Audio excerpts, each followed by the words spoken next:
Muy bien. 10 de diciembre, Día Internacional de los Derechos Humanos, que celebra pues la carta precisamente internacional que acoge la ONU y que se ha convertido en bandera y un documento de lucha por la liberación y por la recuperación de los derechos en la isla. Así que tenemos aquí a dos fundadores del movimiento de derechos humanos, dos fundadores del Comité Cubano Pro Derechos Humanos. Tenemos aquí a mi izquierda a Oscar Peña, bienvenido al programa, ¿no? Y a Sebastián Arcos Casabón, también fundador de ese movimiento que se ha convertido sin dudas en el eje central de la lucha por la liberación de Cuba. Y como les decía al principio, tengo aquí a mi derecha a Keivan Antonio Heydari, o Heydari, como quieras decirlo. Cualquiera de los dos. Cualquiera de los dos, y como dije en el principio, medalla del premio Pulitzer. No todo el mundo puede decir eso, así que te conozco desde aquella época, hace ya más de 20 años, año 88, sí. 89. Bueno, sí, eso fue un premio que le dieron a todos los integrantes del Miami Herald por el trabajo hecho, que le dieron el premio al diario, entonces todos los que trabajamos en el diario. Pero fue un trabajo que ustedes hicieron sobre deportes, recuerdo, ¿no?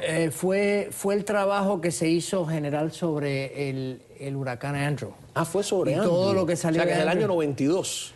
Correcto. Tengo yo mi memoria totalmente enredada. Y el caso es que acabas de venir de Sudáfrica, sí, donde estabas realizando un documental y tienes experiencias vívidas del lugar que hoy en día es el centro de todas las noticias. Correcto, correcto. Y en ese estadio estuvimos hace más o menos una semana y media, ¿no? Creo que nos vimos el día que volví de Sudáfrica, pero realmente estaban esperando la muerte de Mandela, como pronuncian allá, igual que mucha gente aquí de pronto especula y espera la muerte de Fidel Castro, que llegará algún día.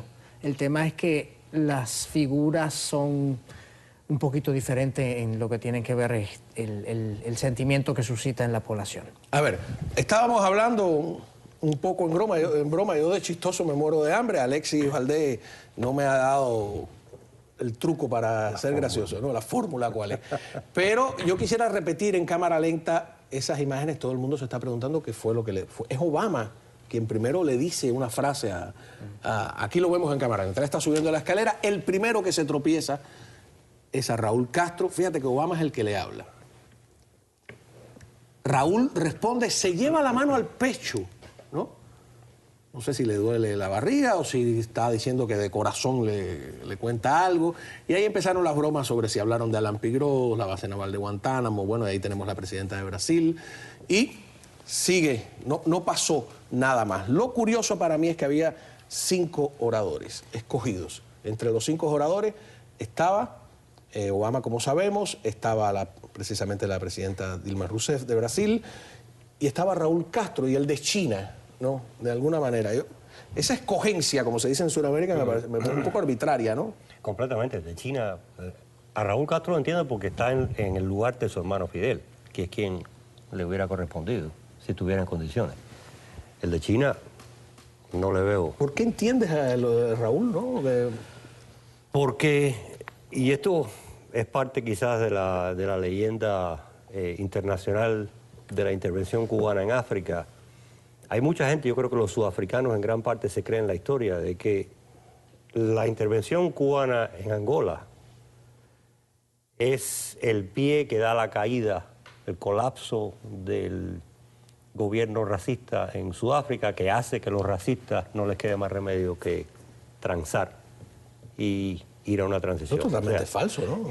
Desde el punto de vista histórico real, no hay una conexión directa. O sea, Fidel Castro estaba en África porque tenía sus ambiciones personales, no tenía absolutamente nada que ver con el apartheid. Es simplemente como que alineó una cosa con la otra, como siempre hizo él muy hábilmente, ¿no? Tú decías que eran distintas figuras. ¿Cómo es percibido allí en Sudáfrica? Bueno, además de lo que obviamente se nota la figura de Mandela. Bueno, el país entero está identificado con el hombre, porque si no se hubiese dado una guerra civil, después ellos miran el 11 de febrero del 90 como el día del nacimiento del nuevo país. El país tiene riquezas minerales, la ciudad de Johannesburgo tiene unas zonas, tiene muy buena infraestructura, diría que mejor que muchas partes de Estados Unidos. Ciudad del Cabo, creo que tenemos imágenes, es muy linda, digamos un San Francisco, un Río de Janeiro así. Entonces Johannesburgo es el centro de negocios. Ustedes mencionan el tema de los chinos. Lo que sucede es que los chinos están invirtiendo mucho allá. Y si ve edificios, hay el Sino-Steel Bank, hay varias inversiones de los chinos. Lo que pasa es que los chinos no caen muy bien porque son muy bruscos.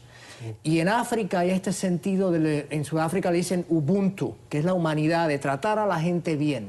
Bueno, es como pasa con Obama, que sabes que Obama le dicen Obama no drama, que él es un hombre muy calmado. Y alguien que conoce muy bien África me dijo, es una característica muy africana, ¿no? Esa paz en las personas educadas de África, ¿no? Esa tranquilidad en los momentos de crisis, que no es la que tenemos nosotros desde aquí, ¿no? Sí, pero volviendo a la imagen es un tema de tratar a la gente bien, pase lo que pase. Aquí estamos muy preocupados, no, que yo soy muy importante, estoy muy corriendo mucho. Allí la cultura es, entra a un salón de saludar a todo el mundo. Si no, es como que algo pasa, ¿no? Lo notan. Hay una imágenes tuyas del documental que estás haciendo, quiero compartirla con usted, de la plaza de Mandela. El tamaño de la estatua que hay ahí, aquí no se nota, mira las imágenes, ¿no? Pero cuando más adelante, esto es en Johannesburgo, ¿no? Sí, esto es la Plaza Mandela en una zona bastante, digamos, lujosa. Hay varios hoteles de 4 o 5 estrellas alrededor y es como una plaza dentro de la zona... Mírate a ti al lado de la estatua, es enorme. Bueno, tampoco vamos a comparar el tamaño de las figuras históricas porque ese hombre es muy difícil que lo igualen en muchas maneras. El hombre es, digamos, el George Washington de ese país porque él, del 94 al 99, él dijo, yo podría seguir aquí. Lo pudieron haber nombrado presidente... vitalicio. Y él dijo, no, quiero que entiendan que esto no es mío. Sí, yo fui una persona clave en esto, pero el país no es de él, aunque el país se identifica con él casi plenamente. A diferencia de otros ególatras que hay por ahí que dicen, yo soy el que manda aquí. La diferencia con Fidel Castro. Por eso es que tenemos aquí a estos invitados, precisamente porque hoy que se celebra el Día de los Derechos Humanos, seguimos en la misma batalla, ¿no? Yo quiero pasar al tema de los derechos humanos, aprovechar que has empezado con el tema de Obama, porque creo que los cubanos, lo mismo dentro de Cuba, que en el exilio necesitamos un poco controlar las emociones y un poco no sacar las cosas de contexto. Hoy yo he visto muchas reacciones negativas con esto. Y yo creo que cualquier presidente que tenga la educación elemental y de decencia, saluda, como saludó Obama, y sea republicano o sea demócrata. Es decir, saludó a los 5, a los 6 que estaban ahí. Y yo creo que hay que verlo así como una cosa protocolar. Por otra parte, hay reacciones también que a veces los cubanos quieren que un presidente de una potencia extranjera sea el que se ocupe de resolver los problemas de Cuba y le diga a Raúl Castro las cosas que tenemos que decirle nosotros y las cosas que tenemos que exigir nosotros. Y eso yo creo que nos hace daño, no solamente en este tema, nos ha hecho daño a través de la historia en muchos temas. Conclusión, creo que debemos ser más profundos y más razonables los cubanos, dentro y fuera, a la hora de analizar estas cosas. Porque esto es una relación de Estados Unidos con esos países. Y no verlo como que es la solución de los problemas de Cuba, ni que tiene que negarle la mano y negarle el salud. Por otra parte, hay una farándula política también, hay un chismorreo político y eso se presta para las noticias de algún tipo y para las bromas y para las preguntas de que se habrán dicho, ¿no? Pero es verdad que no pasa la solución de Cuba por Washington, pero Washington ha pesado en la historia de Cuba. Yo estaba viendo hace poco una revista de 1933, donde la revista Life califica a Machado de dictador. Y uno se da cuenta de que si Estados Unidos y la prensa norteamericana no hubiese caído con esa fuerza sobre Machado ese 12 de agosto del 33, Machado no se habría ido del modo que se fue. Y así ha sucedido. O sea, es importante tener de aliado a la gran potencia del mundo, ¿tú no crees? Indiscutiblemente. Lo tenemos, pero lo tenemos de una manera normal, no como queremos algunos cubanos que se subordinan a nosotros en todas las acciones que hacen. Quiero saludar a Raúl Castro en este caso. ¿Cómo lo ves tú? La importancia de Estados Unidos en la historia de Cuba es fundamental y lo ves en todas partes, lo ves en el idioma. en la cantidad de anglicismos que hay dentro del español que se habla en Cuba. Está preñado de anglicismos que vienen de Estados Unidos. Lo ves en muchas de las costumbres. El uso, por ejemplo, del galón en Cuba. En Cuba la gasolina se medía en galón, señor. Ahora es que se mide en litros. Pero en Cuba la gasolina siempre se midió en galones. Eso venía directamente de Estados Unidos. La influencia en la estructura política del país, la manera en que se constituyó políticamente la nación, un Senado, una Cámara. Bueno, en los primeros años de la República no eran ministros, eran secretarios. Eran secretarios, igual que en Panamá, que siguen siendo secretarios. De nuevo, un país con una gran influencia de Estados Unidos. El dólar circulaba en Cuba a la par del peso cubano. O sea, uno pagaba algo, le daban el vuelto en dólares y en pesos mezclados, lo cual me pasó a mí en Canadá el año pasado, por ejemplo, porque coincidió que las dos monedas estaban iguales. Y de nuevo el cambio. O sea, la influencia es indiscutible. El país más poderoso del mundo, a apenas 90 millas de una isla como Cuba, es inevitable. Yo no me refería a eso. La influencia se puede decir que es positiva 100%, lo ha sido siempre. El alcantarillado de Cuba, el transporte, etcétera, todo ha sido gracias a Estados Unidos. El alcantarillado sí es español. Agua, camino. No, el de La Habana. Después hubo una parte que Estados Unidos el de La Habana. lo hizo. De La Habana. Lo hizo. Porque hay que ver lo que se hizo durante la ocupación. Lo que se hizo durante la ocupación militar norteamericana después del 98. La sanidad del país. Agua, camino y escuela. Yo no me refería a la infraestructura del país, yo me refería a nosotros también respetarnos y un hombre que es aliado nuestro, sea republicano o demócrata, a través de la historia, no exigirle cosas que no deben ser, como es que nos saluda a la persona. Mandela logró en Sudáfrica las cosas en gran medida porque tuvo un apoyo internacional que lo convirtieron en una figura. Sin ese apoyo también de Estados Unidos, ¿o no? Bueno, el país era un paria. Estaba excluido de todos los clubes internacionales por la política del apartheid, que se instituyó en el 48, si no me equivoco, y el gobierno buscaba una manera de acercarse, y Mandela fue un plantado, con lo que en Cuba le llamarían un plantado. Él tuvo 25 años, pero él se dio cuenta que él tenía que meter a su equipo a los que también lo oprimían en la prisión, porque ese iba a ser parte de la solución. Y ahí creo que fue el gran golpe de él, que él a su gabinete él aprendió el afrikaans para entender cómo pensaban la clase que gobernaba el país. También él admitió a su gobierno, de la misma manera que lo hizo Abraham Lincoln después de la guerra civil, los rivales del otro equipo, digamos, ¿no? Y, ojo, ahí hay lecciones históricas para reconstrucción de un país. ¿Qué manera de hacerlo? El hombre, obviamente, tuvo ese espíritu de reconciliación que le dio el empuje internacional después que el país próspero a su manera, ¿no? Tiene su industria, sus minerales, todo, pero estaba separado. Ahora lo readmiten con sus 12 idiomas oficiales, con todas las tribus, porque el sentido allá en África colonial, hubo un tiempo que para rebelarse contra el África postcolonial, entonces la alternativa era, bueno, el socialismo, porque estaban los coloniales y estaban los socialistas del otro lado. Entonces el sentido de identidad es, yo soy africano primero, después de la tribu, y después te pusieron un país porque te trazaron la línea del mapa en tal y tal lugar. Pero esa identidad en el resto de África no se ve tanto, y por eso hay tanta guerra, tanto conflicto ahora. En Sudáfrica... ¿Esa identidad la tienen blancos y negros hoy en día? En Sudáfrica sí. ¿Sí? ¿Es posible la por el hecho reconciliación de esa que han manera reconciliado el país? Que no es un asunto racial, pero estamos divididos por el color político. Una así pacífica como la logró Mandela en Cuba hoy en día con el gobierno... Por supuesto que claro, sí. Es un desafío, es un reto que tenemos todos los cubanos. ¿Es fácil? No es fácil. Pero hay que lograrla, hay que hacer todos los días un granito de arena con eso. ¿Pero ha dado el gobierno de Cuba alguna muestra Ahí donde está la por ese camino? Ahí donde está la diferencia. Los Mandelas de Cuba están ahí. Algunos se han muerto ya y otros están ahí. Lo que no tiene Cuba es un de Klerk que extienda la mano al otro lado. Claro. Desde el poder. Porque hay que recordar que Mandela estaba en la cárcel y de Klerk estaba en el poder. Claro, fue su cómplice. Y Mandela es un gran hombre por todas las razones que tiene. Pero la historia de Mandela fuera diferente sin de Klerk. Quita a de Klerk y ponga a Fidel Castro en Sudáfrica. La historia de Mandela hubiera sido diferente. Mandela se hubiera muerto en la cárcel.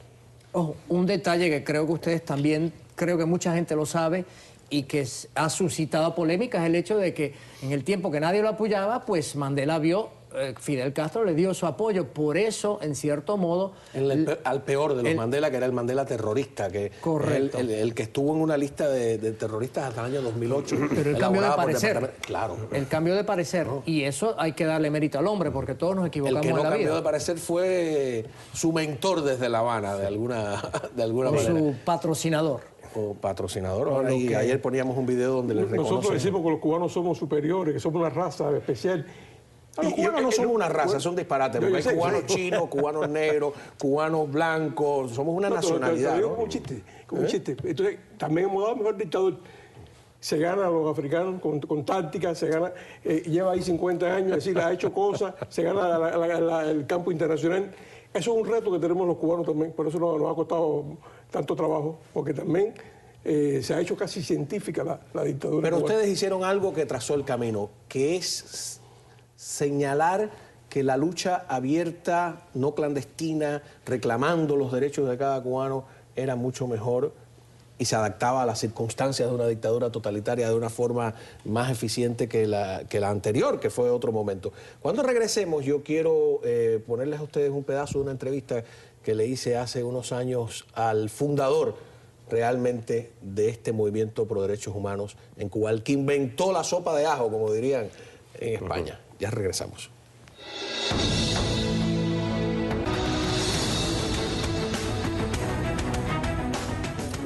Bueno, yo creo que hoy, 10 de diciembre, hay que rendirle homenaje a un hombre que fue el que enseñó de verdad ese camino, que es Ricardo Bofill, que no ha podido venir porque está enfermo, pero yo tengo una entrevista que le hice en el año 2007 aquí en este mismo canal, donde le pregunto exactamente sobre ese cambio de estrategia, ¿no?